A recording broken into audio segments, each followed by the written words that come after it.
Hello, welcome back to From the Be-All End. I'm Simon Evans, and with me is Chris Bowden and Darren Bentley for this week's update on all the news from Turf Moor.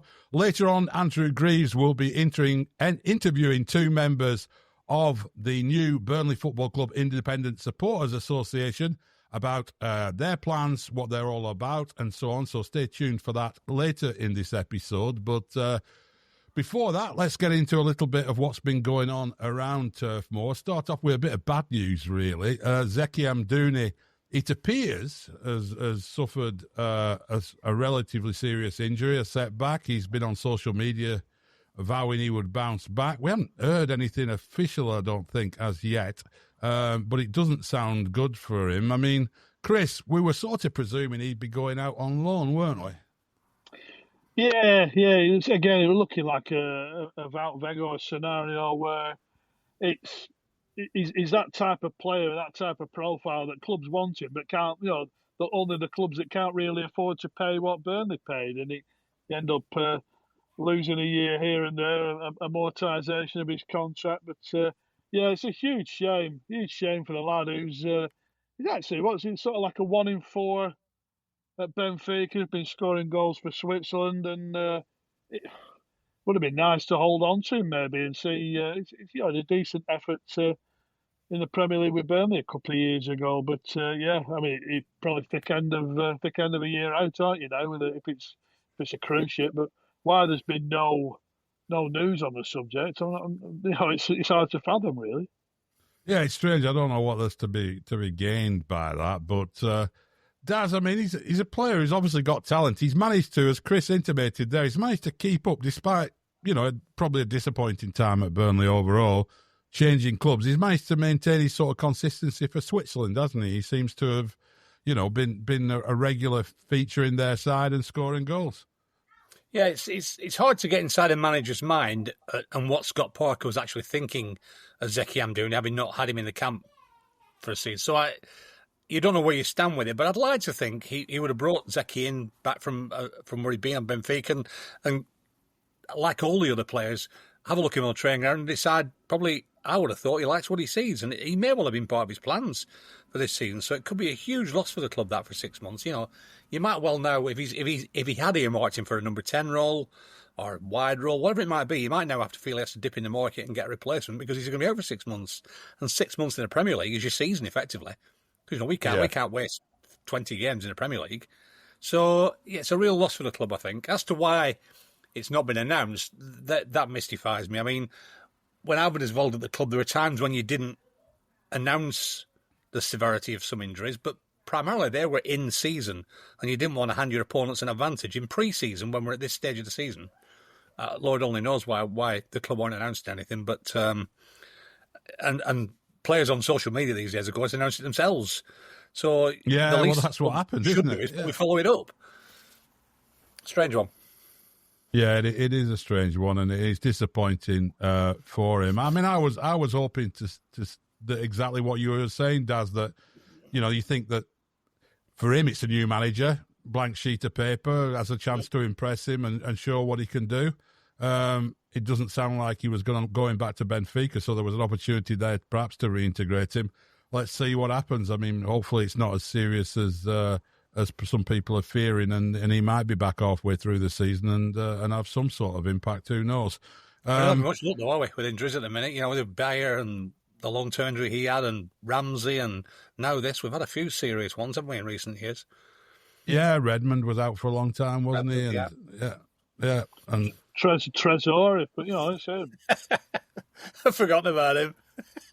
Yeah. Well, you do, but let's say if you're onto like a number 10 stroke wide player, and we don't know what you're going to get out, if anything, out of Trezor.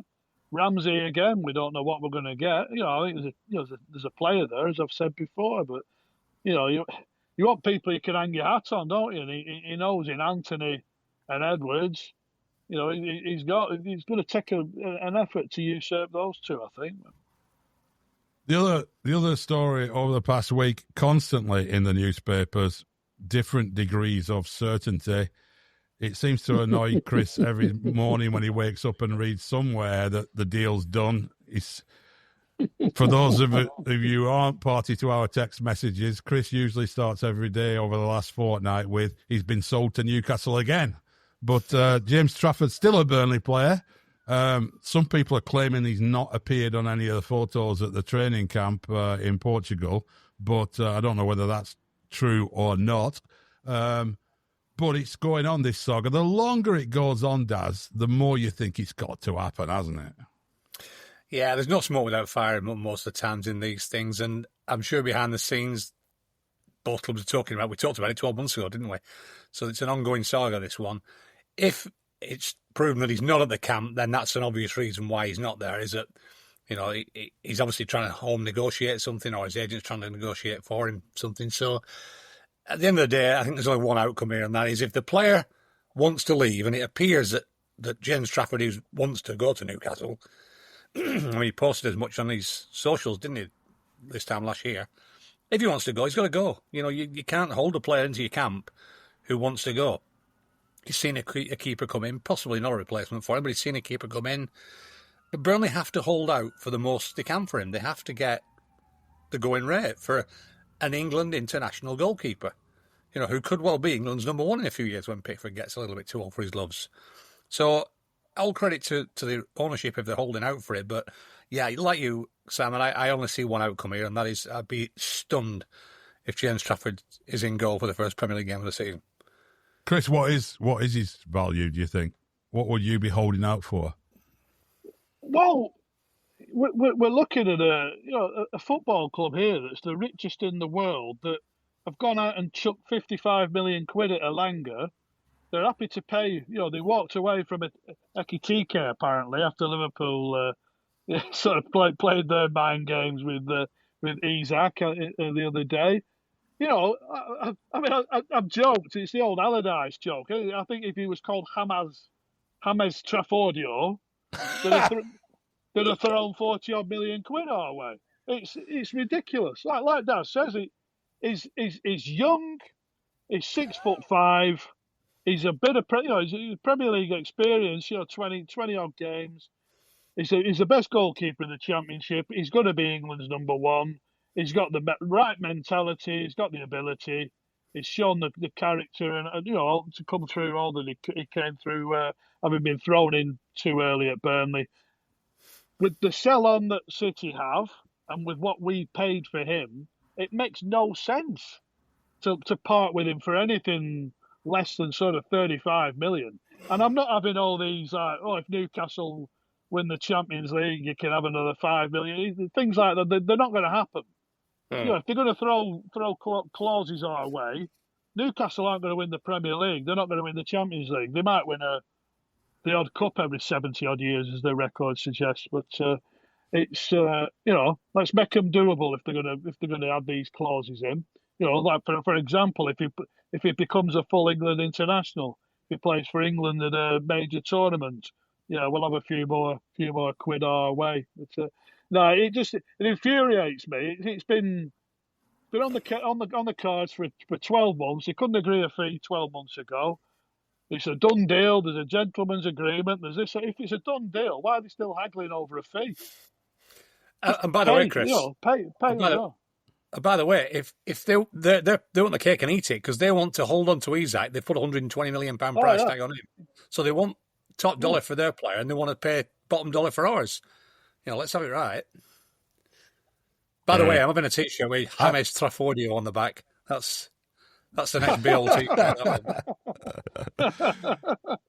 Yeah, I think I said on the last episode I'd take 35 million plus Pope. I'd take that. Dubravka or so. But I mean, they've been linked with Sam Johnston, haven't they? Which would I think that would be very good signing. English lad who's England international, a lot of Premier League experience. Not bad with the ball at his feet. And he played for my club when I was a kid at Exton Villa, so good on him. Did he? Yeah. One of the club's two England internationals. The other one who also played for Burnley, if anyone's out there wants to have a gamble at that. But... Competition prize there. Isn't it? He also played for Everton. Exton Villa's only other England international. Played for Everton as well. Oh, he was Oldham's manager until this time last year. I think that's giving it away. But answers in the comments. Answers in the comments for that one. I think we'll see. We'll see how many of you have been able to get that one. I think the last clue gave it away a little bit. But the Clarets are out in Portugal. They've been there all week. They packed their bags and come back to Burnley on Sunday at the training camp there. We get those nice social media pictures. They've been doing a good job interviewing players and so on.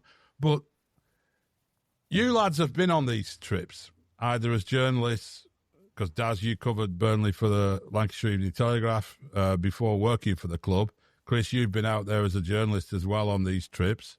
How important are these? How serious are these foreign ones? Because you can never quite, on the outside, is it really a team bonding exercise, or is this really where a lot of the physical work gets done? Do they lay down the tactical plan? Is it a crucial week's work, or is it a glorified holiday?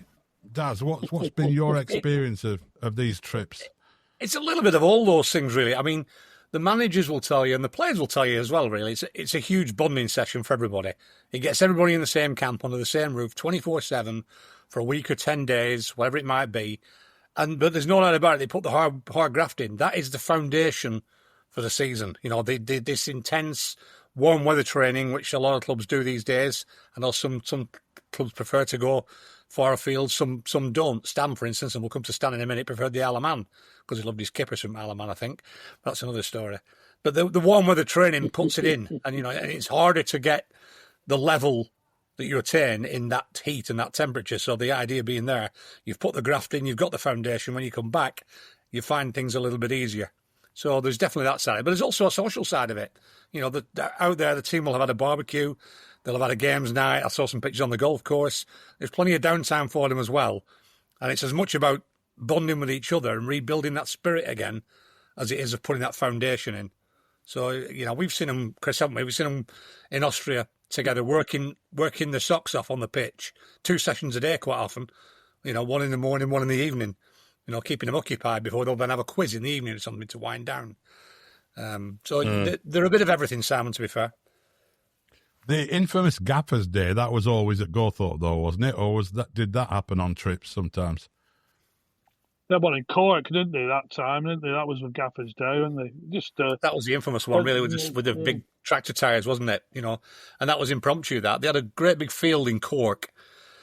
Fort Island, was it called? Just outside Cork. And Gaffers Day, the players know it's coming, Gaffers Day. They're aware of it, but they're only aware of it probably the day before.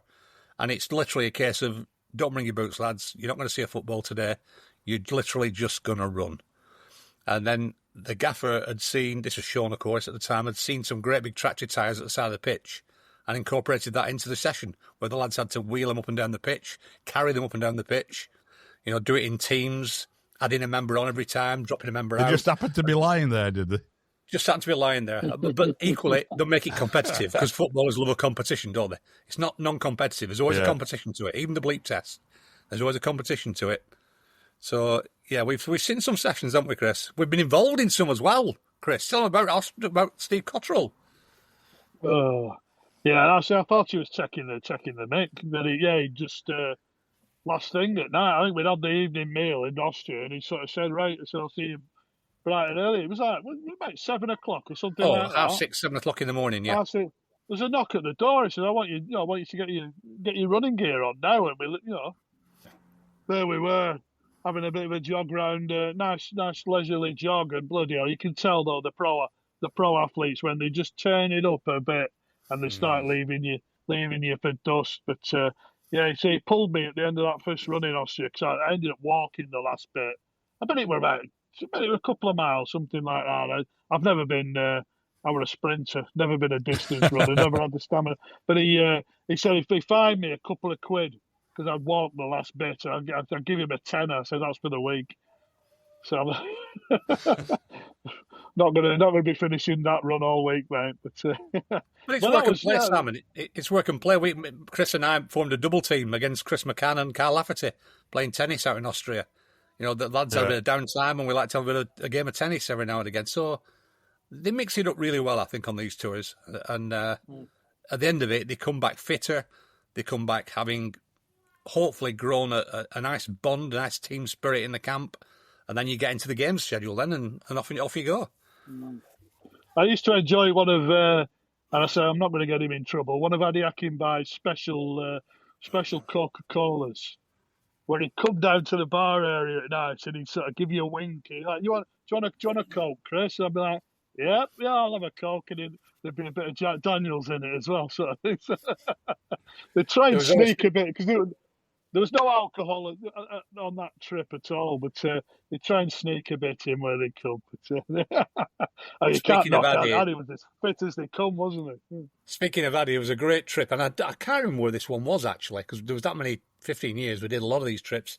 But there was a lady announcer at one of these pre-season games who announced Burnley's number 9 as Adi Akabinki. And, that's right, of course, the lads then had a shirt made up with Akabinki on it that they had to wear for the next game. Adi Akabinki. That was funny, wasn't it? Yeah.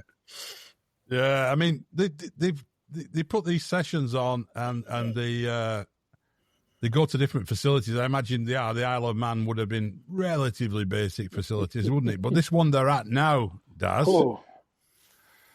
This one they're at now, a lot of big clubs go to that one, don't they? Yeah, we went there in 2019, but just before that, you mentioned the Isle of Man. Another great story there in the Isle of Man. Me and Chris were going to the Isle of Man, to the land that time forgot. And we got there, and I'd spoken to Stan the day before and he mused about 2 players who couldn't make it on the trip. Excuse me. And I wrote the piece in the Telegraph that day about, he moaned that XY couldn't make it. Got out to the Isle of Man. Me and Chris went up to the training ground first day, and I was promptly about turned and sent back to my hotel because I'd put he moaned, not he said. He moaned. So Stan never talked to me for a week. So I had the best time in the Isle of Man because I could sit in my hotel every day. Chris had to go and do all the work and bring me all the quotes back. It was great. Oh dear me! I went to Mount Murray to speak to him midway through that week, and we'd been out with one of the old journals, Pete Gardner, who used to be involved in the running of the Isle of Man tournament, and he'd had us in his. He used to have one of the suites in the Hilton. They have a Hilton on the front in Isle of Man, and we were drinking whiskey neat for ages. I absolutely every time you'd be going, Pete, I've got to go and see Stan in the morning, and he'd go, "Ein for the Strasse," and he'd pour you another one, and you just like rolled out to there. And I went to Mount Murray. I was green. I was sick in the toilets before I went to see Stan, and then we go and see him. And that was the day where he basically said that everyone in his squad was up for sale. He said that the situation. Yeah. The situation's that dire that we'll accept offers for anyone. So you come in, I'm half cut, and I've got this huge story to try and put together, which was fun and games. Yeah, that's before we get to Stan's Kippers. The smell of them and then the Gib. Stan's Kippers and a session with Ronnie Moore as well. We had a session with Ronnie Moore, didn't we? But you're right, the campus where they are now is... we were there in 2019. In fact, we signed Jay Rodriguez back to Burnley while we were out in... Quinta del Lago, it is, the campus. Right. Yeah, joined us on the trip. And let me tell you, it's a top facility, a top facility. As you alluded to there, Simon, a lot of the top teams book that out. And also a lot of players who are out of contract or are free agents, whatever it might be, they hire private trainers and go out there and do a intense summer. So there's always sort of, high-profile players there as well. Great facility for them there, and I'm Quinta del Lago, just down the road from Villamore. It's a nice location. It's not too far to fly. Good temperature.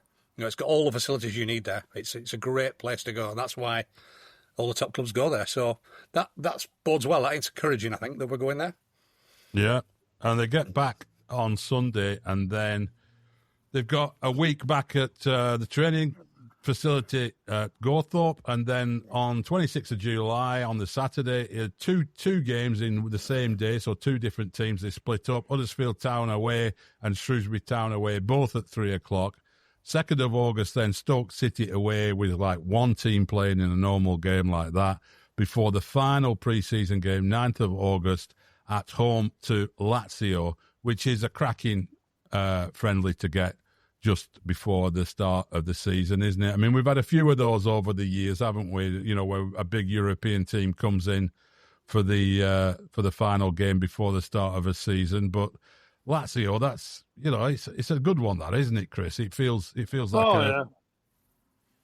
Like I say, we've had a few European names over time, and we've had Parma. But for those who enjoy watching James Richardson on on Channel 4 in the 90s, if you say Parma to anyone or Lazio, you're instantly taken back to a time of Gascoigne and Boxic and people like Juan Veron and Crespo and all these characters. It was glorious. I mean, they're still they're an elite Serie A side. I don't think they're close to recapturing the glory days under Sven or anything like that. But it's a terrific pull, isn't it? Yeah. Yeah. I mean, you're right. They're a long way from that level, and they were fantastic at that time with Signori, weren't they? And all Salas that. But, and people like that, and the owner that they had at that time, Cragnotti, was able to just bankroll the whole thing. But those days have gone for them. But it's good in a way, isn't it? I mean, we're playing a Premier League opposition. We're playing against Championship and lower division sides, and then you get a game like that to sort of just fine-tune stuff. Should be a good occasion, Daz. You expect a big crowd on for that? I don't know. It's a funny one, these pre-season friendlies. It wouldn't surprise me if there's 5,000 or 6,000 on for that. It just sometimes it happens that way, doesn't it? Bizarrely, they're big rivals, of course. Roma down the road at Everton on the same day. So Manchester Airport might be interesting that morning, but they've sold out 53,000 for that. I mean, it's a new stadium draw there. That's the appeal. Yeah. But I don't know. These friendlies, we've never had great crowds for these pre-season friendlies, have we? Against these big clubs. And the other thing is the opposite end of the scale is those two games at the start, Shrewsbury and Huddersfield. But we've got such a big squad at the minute, we could probably take two 20-man squads to both of them. Yeah. You probably don't need to draft the kids in with the size of our squad at the minute. You've got two big squads there to take to those games. So, and they're all about giving everybody 45 minutes, aren't they? That's what they are. Just getting some time in the legs. Yeah. Well, we'll be all drawing wild conclusions from all these games that really don't mean a lot. Thanks a lot. Stay with us, though, because Greavesy coming up now.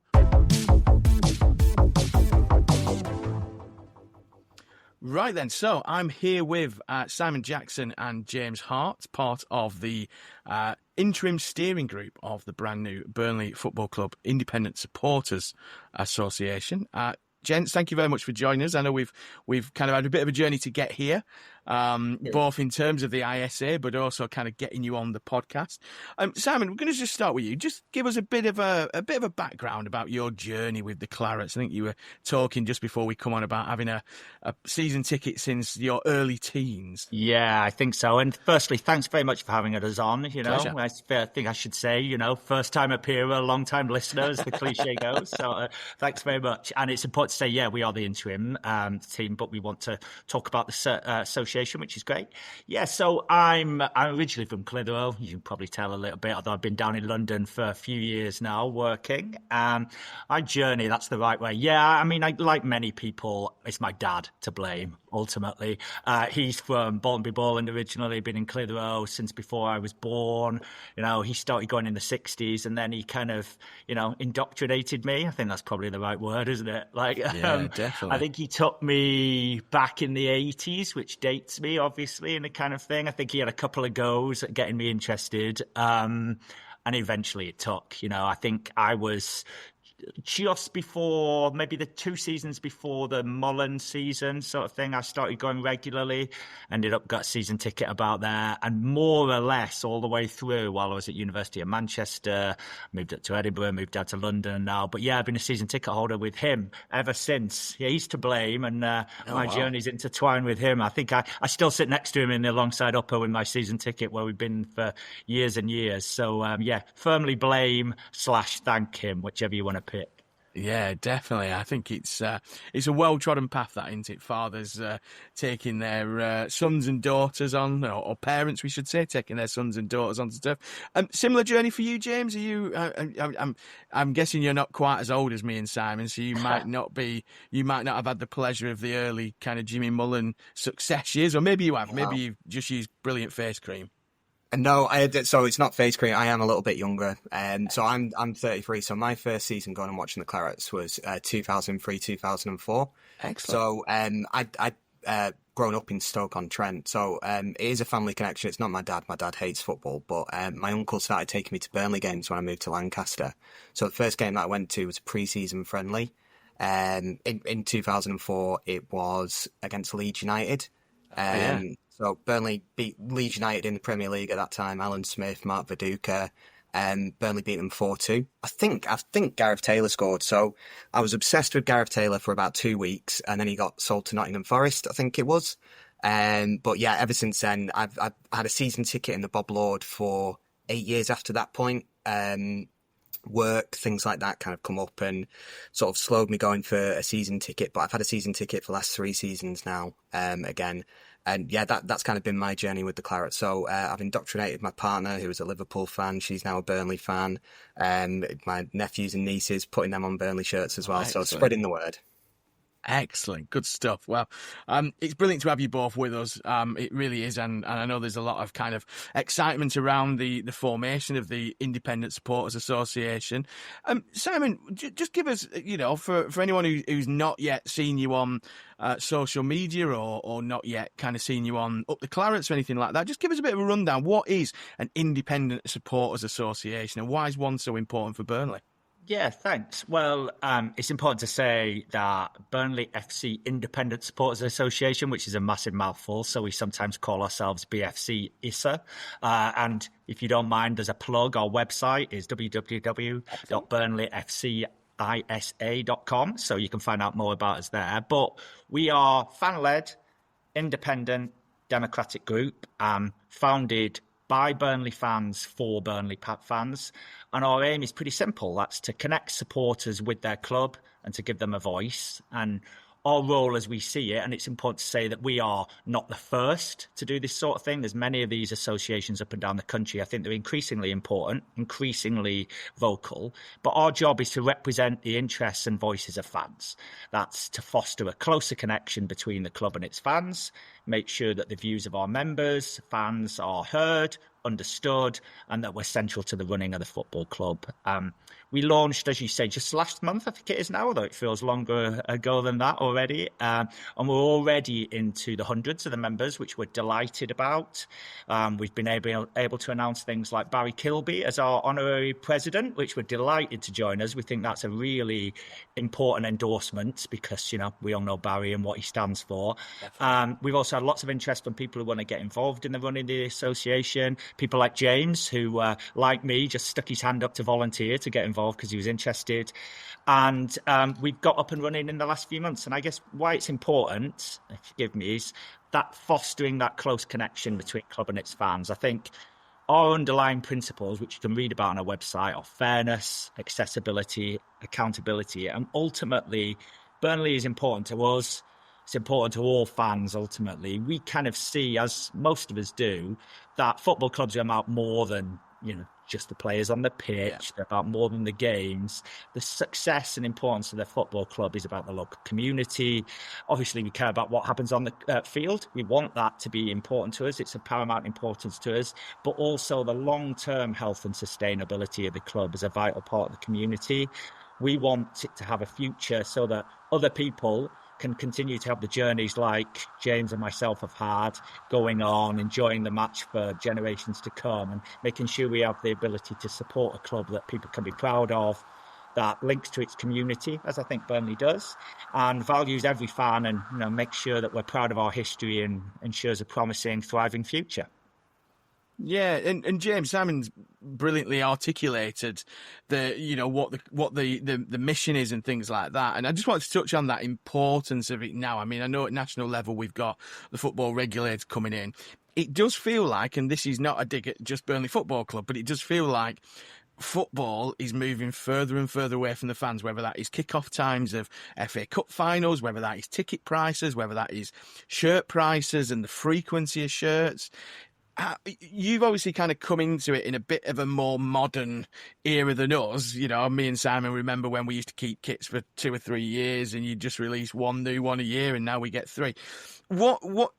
Why did you stick your hand up? Because look, lots of people say something should be done, but people don't do it. What was it? Was it a single issue within football? What was it that made you kind of say, you know what, actually, as a Burnley fan, we want to protect this club for future generations?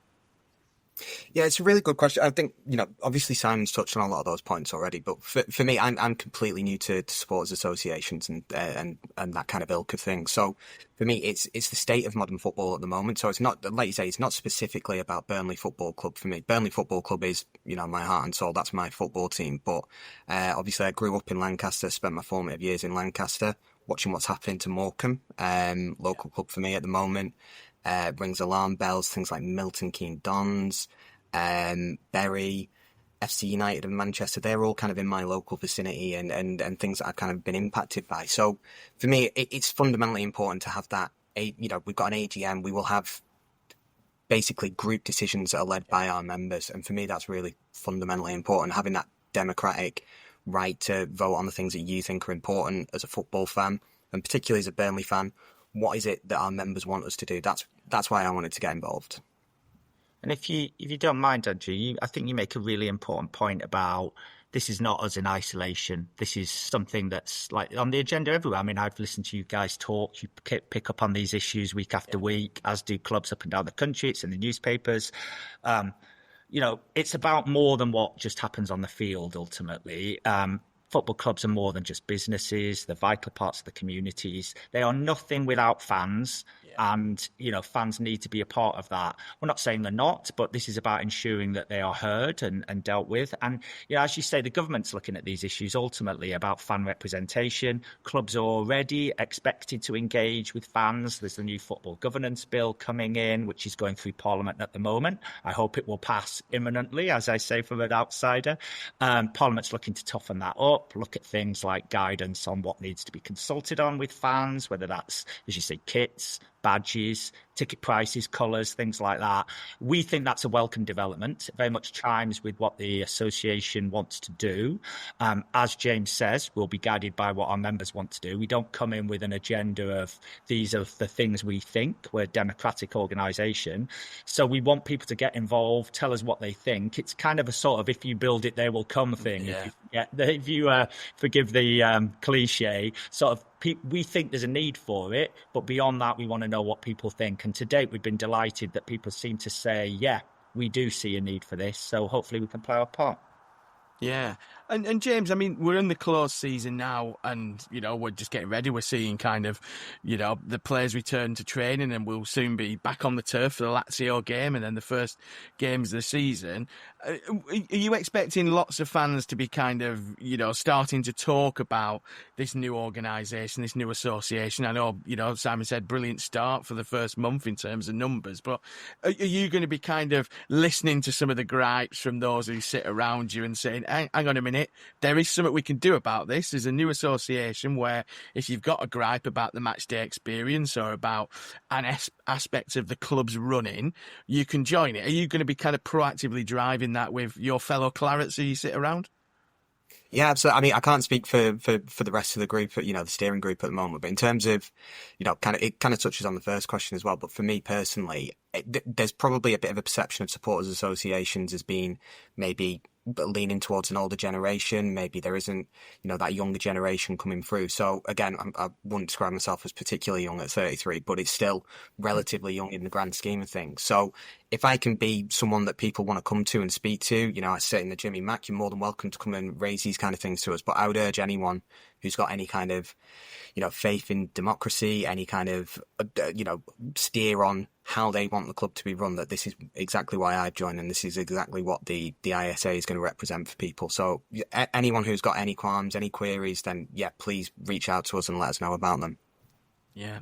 And Simon, just give us a bit of a time scale. I mean, obviously, we know a lot of work went into the setting up of this. I know there was kind of a consultation before it got set up, and, you know, these things feel like they just appear and there's suddenly like loads of people, you know, on a steering group. But you've worked hard to kind of get to the point it's launched. What's the next steps? Because I know there's an AGM, as you've said, planned, or, you know, I'm not suggesting we've got a date for that. But what is your kind of ideal time scale going forward? Yeah, as you're right. And I think it's important to say that while James and I are here today, there's a few other people behind the scenes. I didn't join right at the beginning, and I did nothing more than, I think I saw it on a message board that people said that they were interested. I stuck my hand up. And just to say that we are very welcoming to that. You don't need any prior experience. You don't need particular skills. There's, you know, if you want to get involved, do get involved in whatever way you want to say. It's been a few months. I think we found as volunteers with day jobs that this takes quite a while to organise. It can do. We're currently setting aside time, as I'm sure you are doing your podcast, alongside the day job to get this done. And it's taken us a few months to get here to launch, as we did a couple of months ago. Membership's doing well already. As James says, the plan is to have an AGM in the 25-26 season. There's a few things to organise for that. We need to get a venue and all that kind of stuff, but we want to do it sooner rather than later. And there will be elections to committee positions there for members. Anyone can stand, and we genuinely would encourage that. Ahead of the AGM, there's plenty of opportunity to get involved. If you want to find out more, maybe join the steering committee or just tell us what you think. Go to our website, let us know. As James says, we welcome interest from everyone, but we're particularly keen to hear from women and younger members. I think there's something self-selecting about kind of middle-aged men, let's be honest. We love them as one myself, but we want to represent everybody. And in the interim, we want to know what our members care about. And that's what we're basically doing at the moment, trying to find out. And we did hold a bit of a kind of interim survey ahead of launch, just to sort of test what people thought about things, what their issues were, just so we could kind of test the water that we weren't barking up the wrong tree. We're going to be doing a little bit more of that. And what people told us across the summer was that they did have some issues, some things that they cared about, and we'll be hopefully setting out more about that. But I think we're also very conscious that in these early days, as an interim committee, it's not about kind of staking out our, you know, dying wish and our firm's beliefs in everything. We're very much in an info gathering setup phase, and we want to grow our membership, because the more people who join us, let's be honest, the stronger our voice and the more representation. So that's sort of where we are. Definitely. Excellent. Well, thank you so much for joining us, chaps. Don't forget, if you want to find out more information, then the website address one more time, Simon, is? Yeah, it's Burnley FC ISA, which is isa.com. Excellent. Well, thank you very much. And like I say, we're going to check in with you guys over the course of this season, I'm sure, and any kind of important dates or any consultations or anything like that, we'll be keeping abreast of that on the podcast.